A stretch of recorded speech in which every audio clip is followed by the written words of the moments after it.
I am here with old Henry today because I have signed him up into the Kustom Kemps Leadsled Spectacular coming up this weekend actually.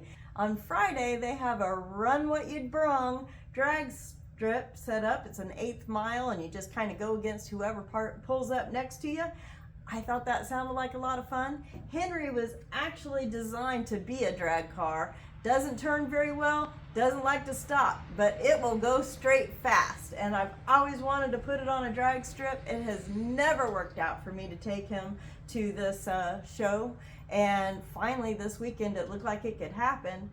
Of course, they're also predicting 1 to 3 inches of rain, and he and I don't do well in the rain, so it may not happen. But I'm going to pretend that the weather will change between now and then, and it might, and push forward. But when I got him out and started cleaning him up, I noticed that that fuel pump was leaking, and I don't want to get kicked out at spec for a fault before I race. So I ran down to Rose Motor, that's our local car part supply store. I picked up a fuel pump. They're not very expensive for a car like this, and I thought I'd get it changed out. So let's get started. I think Henry's about out of fuel anyway, but I'm still gonna make a mess, I'm sure. Get this first fuel line, the one that runs up to the carburetor, off first. Hopefully that one won't make too big of a mess.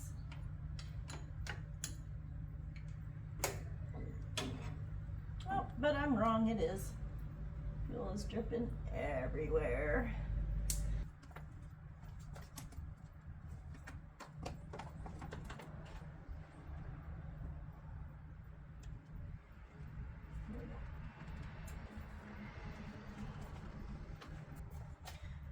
Okay, I got something under there to catch that leaky fuel. Hopefully it'll quit pretty quick here, because I haven't even undone the fuel line yet. Please stop.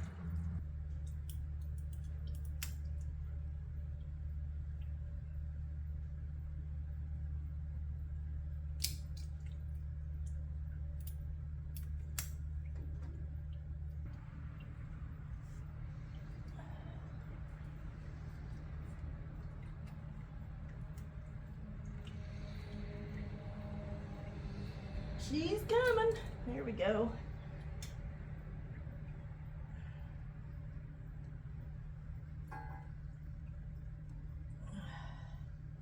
All right.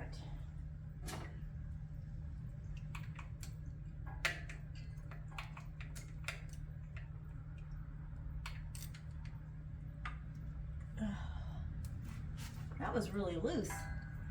That's interesting.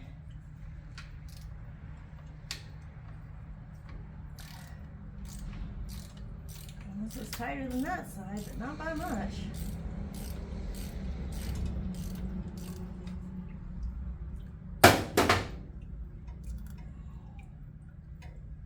Sure, there's a right way and a wrong way to do this, and I've really never been one for doing things right.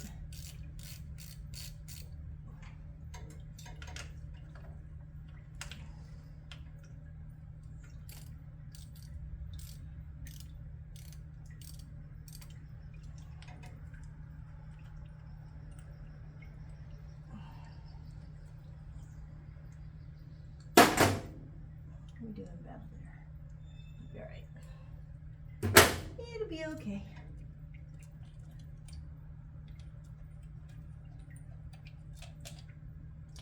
Retain these. They did not come with the new one.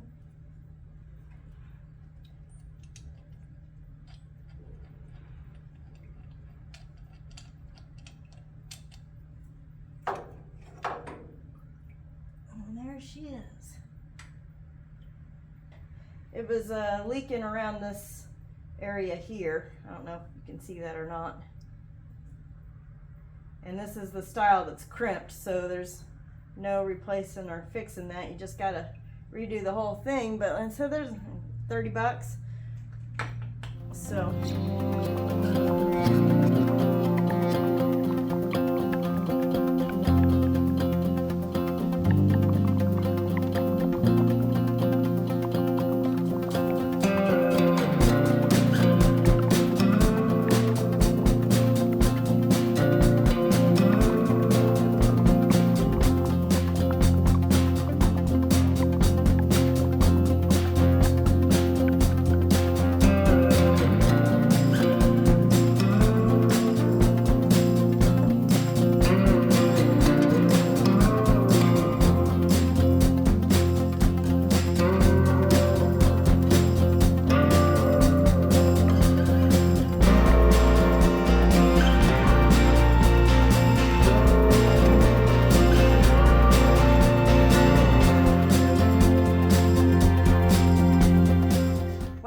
pretty, but as you probably saw, but it's on there. So now I guess I get to fire it up and see if I shoot fuel everywhere. Let's give her a go.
I did it on the first try. Well, while I got him out, I should talk about old Henry here. He's a 1929 Model A Roadster. He's a true roadster, all original metal here. In this cab, original frame. He is titled and insured to me. Where he came from, how he ended up being mine. Well, Anthony bought him at a swap meet. I got a phone call at home saying that I needed to come up to the swap meet. I didn't know why. He said, well, because I got a car. And I got, well, you know, drive it home and I'll give you a ride back. And he said, well, it's not that simple. So I drove up to the swap meet, see what was going on, and he was here. Had different seats in him at that time, tiny little seat. And Anthony didn't even fit behind the wheel. So he's like, here's the deal, I can't drive it. Like, you bought a car, you can't even drive? What the heck? So I got into it, drove it home, and by the time I got home, it was so sweet to drive. It was so much fun, and I just fell in love with it. And so by the time I got home, I had to tell Anthony, you bought me a car. And he didn't have much to say about it because, like I said, he didn't fit in it. So Henry became mine at that point. As you can see, it's not exactly the same as it was back then. It's pretty close. Still has the cheater slicks on it. The original owner was using it for drag racing, so that's why I really want to go to these drags and see what it'll do. So yeah, let's take a little closer tour of Henry. Well, after I blew up its first motor, we ended up putting this 350 in it that's been bored out to 355, and it's got a little bit of a cam in it.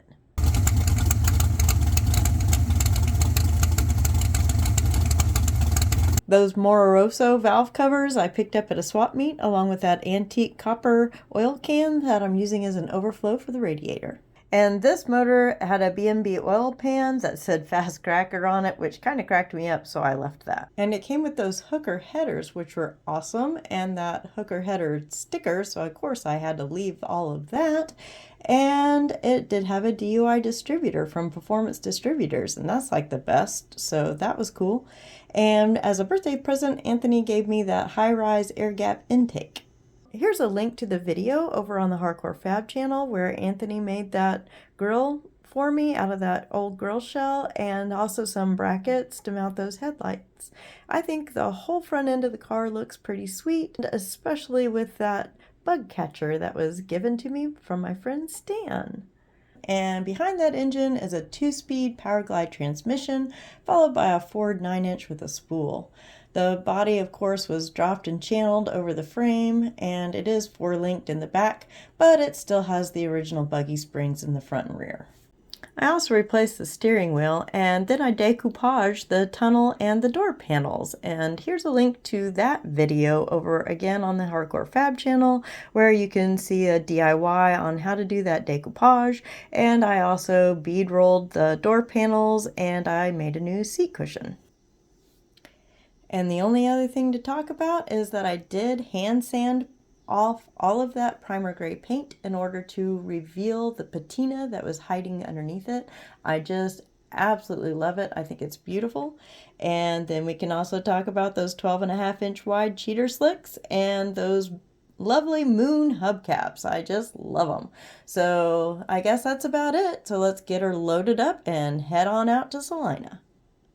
Well, we got lucky and the rain held off. We were able to get her loaded up on the trailer and headed to Salina, Kansas for the Kustom Kemps of America Leadsled Spectacular. And of course, we had to get her set up right next to Hookers and Blow. The Kustom Kemps car show is definitely one you don't want to miss. We put it on the calendar every year. It's when 3,000 cars from all over the country converge on the small town of Salina for 3 days of show and shine. There's hot rods, rat rods, just about anything custom built. And one of my favorite things about the car show is that it's very casual. Everyone just kind of comes and goes as they please. If you want to start your engine and let people hear what it can do, or blow a horn or whatever, no one's going to get mad at you. And you get to meet up with friends and make new friends and just get to talk about cars. As much fun as it was to walk around and gawk at all the beautiful cars and catch up with friends, for me, I couldn't wait for Friday night. Because on Friday night, they have the Runway Brung drag races. And I had Old Henry entered in, and I couldn't wait to see what I could do.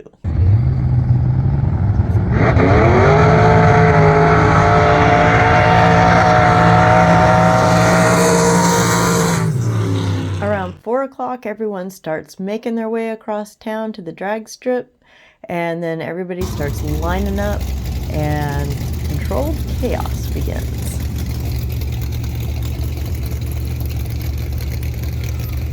After we got there and saw how it was all going down, it was laughable that I was worried about tech. Tech? What tech? No roll cage, no helmet, no seatbelt, no problem. If you're gutsy enough to drive what you got, then go out there and see who they put you up against. It was a blast.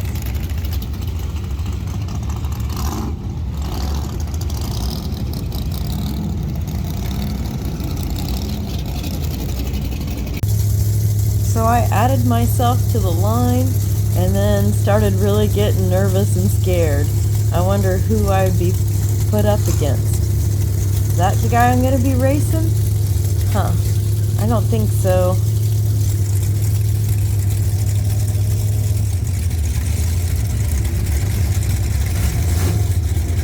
Everybody seems to have a smile on their face. Everyone's having a good time. I look over and see that whole lot of whoop ass. Man, I hope that's not who I'm racing.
it's finally my turn, and they put me up against this bus.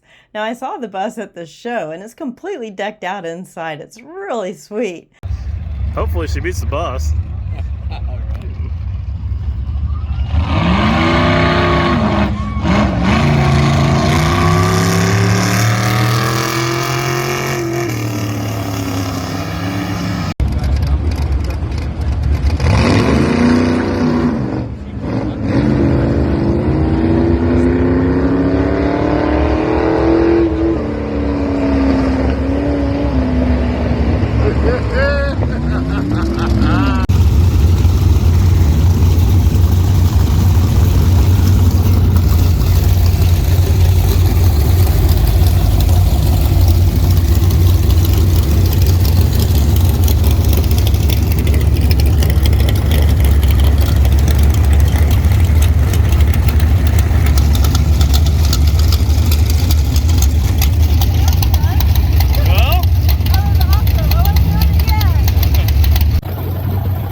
This is the kind of traffic jam I could handle. How would this be for a morning commute? This is a really great place to be right here.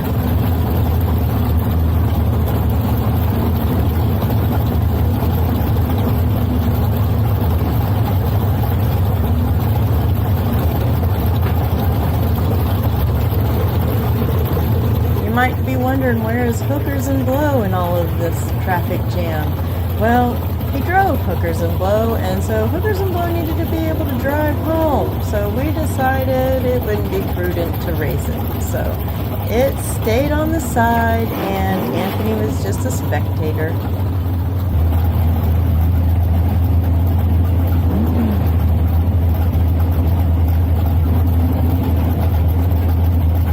Now, I know you guys are going to ask me what kind of time I put in, but this is old school street racing. There's no time clock out there, and Henry doesn't have a speedometer, so I really have no idea. But I did talk to the guy who owns Ceecil, the RV, and he told me he went 71, so faster than that.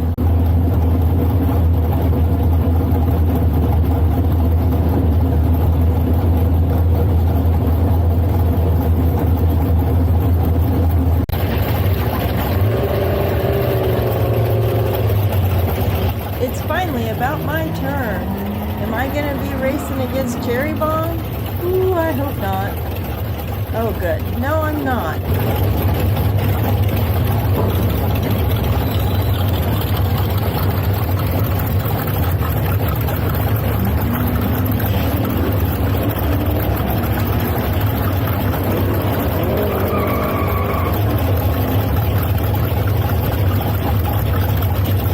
But racing against that Triumph. I've seen that thing earlier. It is fast. This is going to be ugly, folks.